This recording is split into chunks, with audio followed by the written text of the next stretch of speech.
Chapter 6, in which Thingumy and Bob, bringing a mysterious suitcase and followed by the Groke, come into the story, and in which the Snork leads a court case.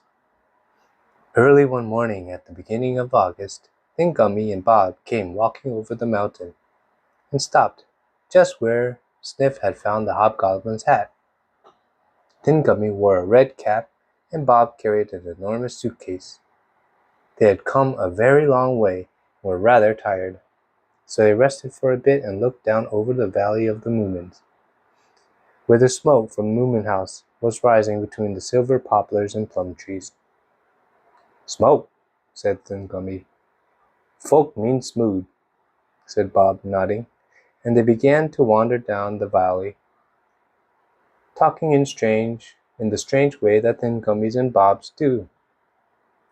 It isn't clear to everyone, but the main thing is that they understand each other. Very cautiously, they tiptoed up to the house and stood shyly by the front steps. "Do you think we could go in?" asked Thingumy. "It depends," said Bob.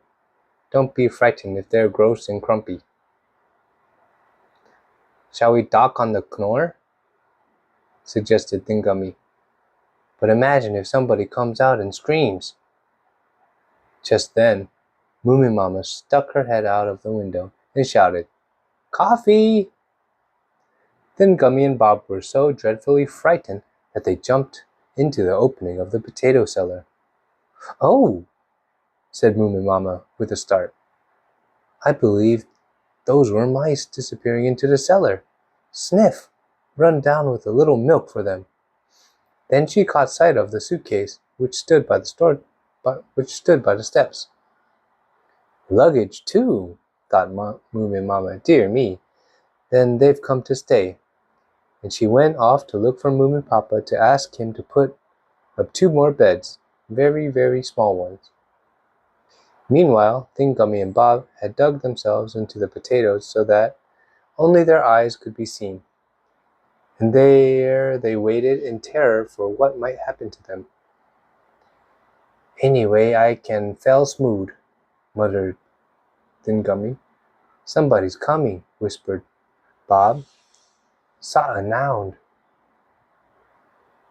The cellar door creaked, and at the top of the steps stood Sniff, with a lantern in one paw and a saucer of milk in the other. "Hi! Where are you?" he shouted. Thingumy and Bob crept still farther down and held on to each other tight. "Will you have some milk?" said Sniff. "Don't make any totus," whispered Bob. "If you think I'm going to stand here half the day," said Sniff angrily, "you're mistaken. I suppose you don't know any better, silly old mice who haven't the sense to come in by the front door."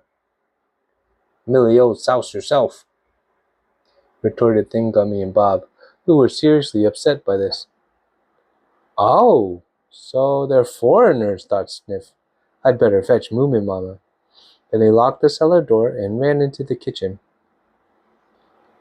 "Well, did they like the milk?" Moomin Mama asked. They talk a foreign language," said Sniff. "Nobody can understand what they say." "What's it like?" asked Moomintroll, who was shelling peas with the Hemulin. "Milly old souse yourself," said Sniff. Moomin Mama sighed. "This is going to be a nice mix-up," she said. "How shall I be able to find out what they want for pudding on their birthday, or how many pillows they like to have?" "We'll soon learn their language," said Moomintroll. "It sounds easy." "I think I can understand them," said the Hemulin reflectively. "Didn't they tell Sniff he was a silly old mouse?" Sniff blushed and tossed his head. "Go and talk to them yourself if you're so clever," he said. So the Hemulin lumbered away to the cellar steps and called out kindly, "Welcome to Human Mouse." Thingumy and Bob stuck their heads out of the potato pile and looked at him. "Mere's some hilk," continued the Hemulin. Then they scampered up to the steps and into the drawing room. Sniff looked at them and noticed that they were much smaller than he was, so he felt kinder and said condescendingly, "Hello, nice to see you." "Thanks, yame to sue," said Thingummy. "Did I fell smooth?" inquired Bob. "What do they say now?" asked Moomin "They're hungry," said the Hemulin, "but they still don't seem to take to Sniff." "Give them my compliments, then," said Sniff hotly, "and say that never in my life have I seen two such herring faces. And now I'm going out." "Piff is sneevish," said the Hemulin. "Nick no totus." "Anyway, come in and have some coffee," said Moomin nervously, and she showed Thingumy and Bob out onto the veranda. The Hemulin, who was very proud of his new rank as interpreter, followed them. And that was how Thingumy and Bob came to live at Moomin House. They didn't make much noise, spent most of the time hand in hand, and never lost sight of their suitcase.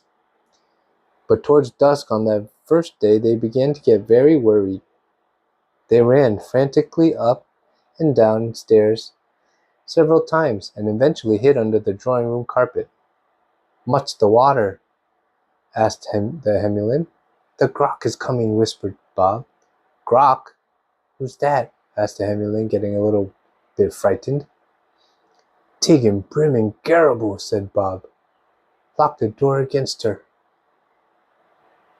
The Hemulin ran to Moomin and told her the awful news. "They say that a big and grim and terrible Groke is coming here. We must lock all the doors tonight." "But I don't think any of the doors have keys except the cellar," said Moomin in a worried voice. "Dear me, it's always the same with foreigners," and she went to talk with Moomin about it. "We must arm ourselves and move the furniture in front of the door," declared Moomin. "A large Groke like that may be dangerous. I shall set an alarm clock in the drawing-room, and Thingumy and Bob can sleep under my bed." But Thingumy and Bob had already crept into a bureau drawer and refused to come out. Moomin shook his head and went to the woodshed for his blunderbuss. The evenings were already beginning to draw in. The glowworms were out with their little torches, and the garden was filled with black velvet shadows. The wind soughed drearily through the trees, and Moomin felt an uncanny feeling creeping over him as he went down the path. Suppose this Groke were hiding behind a bush. What did she look like? And above all, how big was she? When he came in again, he put the sofa in front of the door and said, "We must leave the light on all night. We must all be on alert, and Snufkin must sleep indoors." It was terribly exciting. Then he knocked on the bureau drawer and said, "We shall protect you." But there was no answer, so he pulled the drawer out to see if Thingumy and Bob had already been kidnapped. However, they slept peacefully, and beside them lay the suitcase. "Anyway, let's go to bed," said Moomin "But arm yourselves, all of you." With much noise and chatter, they went off to their rooms, and presently silence reigned in Moomin House, where the solitary kerosene lamp burned on the drawing-room table. It was midnight. Then 1 o'clock struck. A little after 2, the muskrat woke up and wanted to get out of bed. He staggered sleepily downstairs and stopped in amazement in front of the sofa, which stood across the door. "What an idea!" he muttered, trying to drag it away. And then, of course, the alarm clock that Moomin had put there started ringing. In a moment, the house was filled with screams, shots and stamping of feet, as everybody came rushing down to the drawing-room, armed with axes, spades, rakes, stones, knives, and scissors, and stood staring at the muskrat. "Where's the Groke?" demanded Moomintroll. "Oh, it was only me," said the muskrat peevishly. "I just wanted to look at the stars. I forgot all about your stupid Groke." "Then go outside at once," said Moomintroll, "but don't do it again," and he threw the door open. Then they saw the Groke. Everybody saw her. She sat motionless on the sandy path at the bottom of the steps and stared at them with round, expressionless eyes. She was not particularly big, and didn't look dangerous either, but you felt that she was terribly evil and would wait forever, and that was awful. Nobody plucked up enough courage to attack.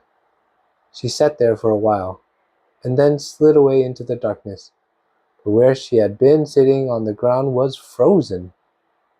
The Snork shut the door and shook himself. "Poor Thingumy and Bob," he said. "Hamel, look and see if they're awake." They were. "Has she gone?" asked Thingumy. "Yes, you can peep in Sleece now," replied the Hemulan. Thingumy sighed a little and said, "Thank goodness," and they pulled the suitcase with them as far into the drawer as possible and went to sleep again. "Can we go back to bed now?" asked Moomin Mama, putting down her axe. "Yes, Mother," said Moomintroll. "Snufkin and I will stand guard till the sun gets up, but put your handbag under your pillow to be safe on the safe side." Then they sat alone in the drawing room and played poker till the morning, and no more was heard of the Groke that night.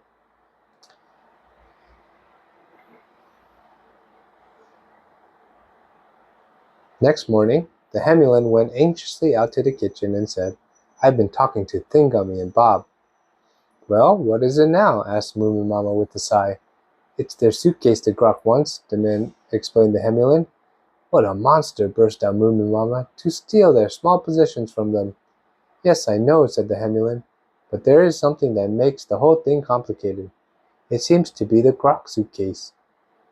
Agreed Moomin Mama. "That certainly makes the situation more difficult. We'll talk to the Snork. He always arranges everything so well." The Snork was very interested. "It's a remarkable case," he said. "We must hold a meeting. Everybody will come to the lilac bushes at 3 o'clock to discuss the question."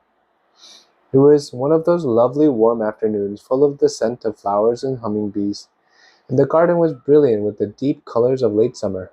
The muskrat's hammock was hung between two bushes, and on it was a notice which said, "Prosecutor for the Groke." The Snork himself, in a wig, was sitting in front of a box. Everybody could see that he was a judge. Opposite him sat Thingumy and Bob, eating cherries in the prisoner's dock. "I wish to be their prosecutor," said Sniff, who hadn't forgotten that they had called him a silly old mouse. "In that case, I'll be their counsel for their defense," said the Hemulan. "What about me?" asked the Snork Maiden. "You can be the Moomin family's witness," said her brother, "and Snufkin can make notes concerning the proceedings of the court. But you're to do it properly, Snufkin."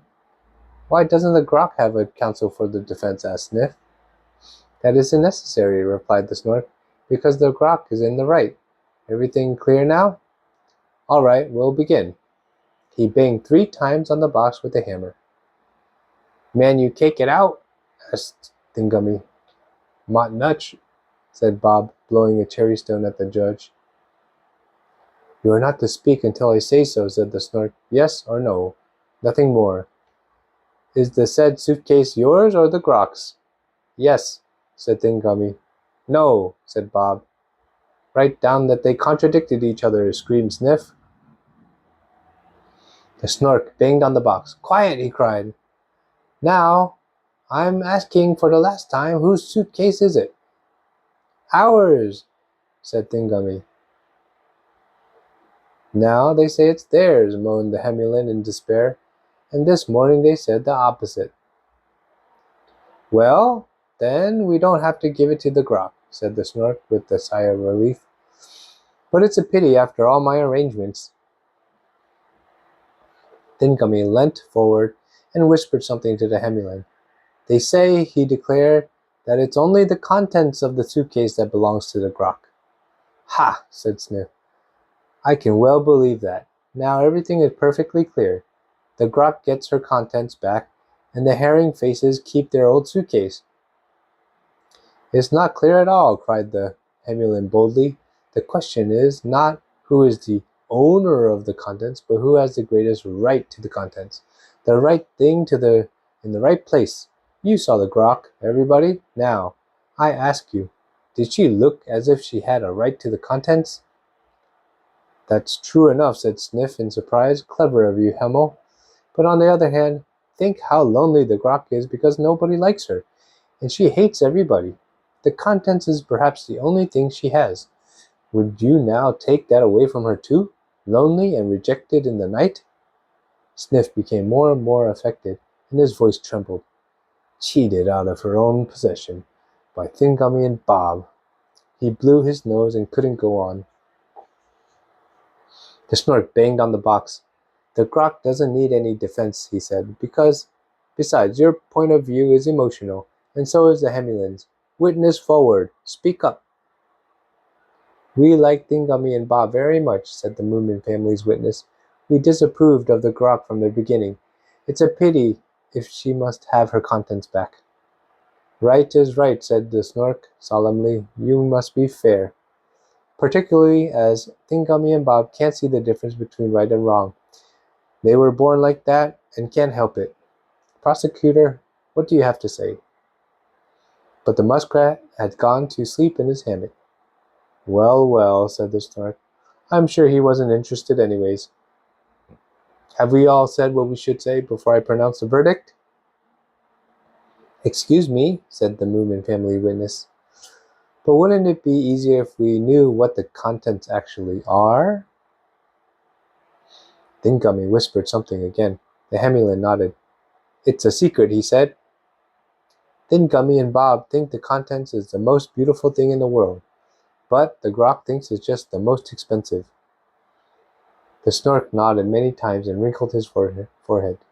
This is a difficult case, he said. Thingumy and Bob have reasoned correctly, but they have acted wrongly. Right is right, I must think. Quiet now.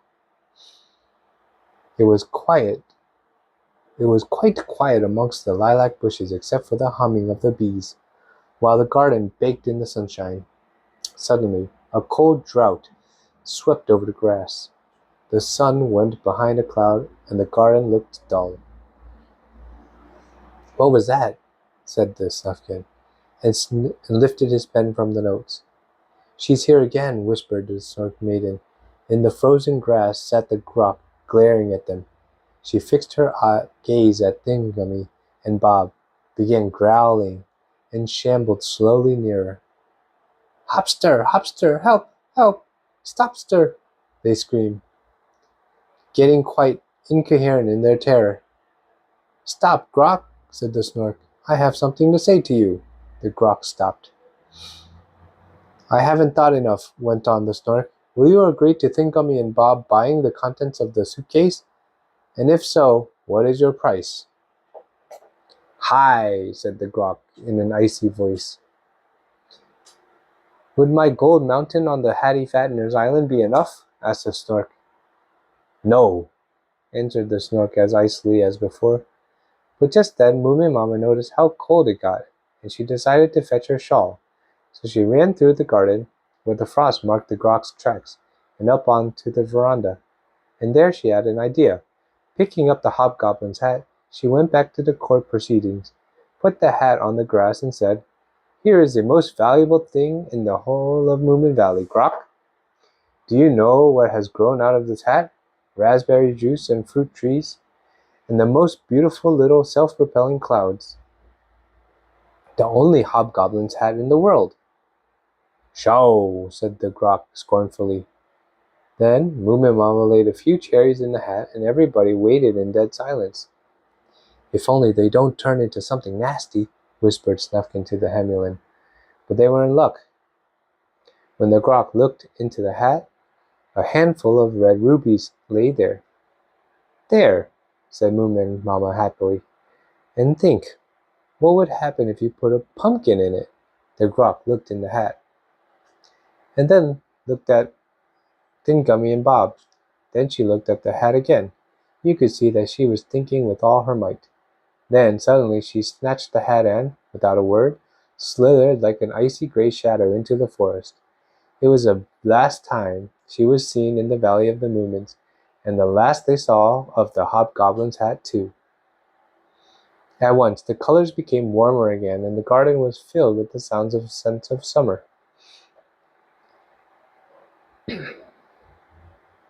Thank goodness we got rid of that hat, said Moomin Mama.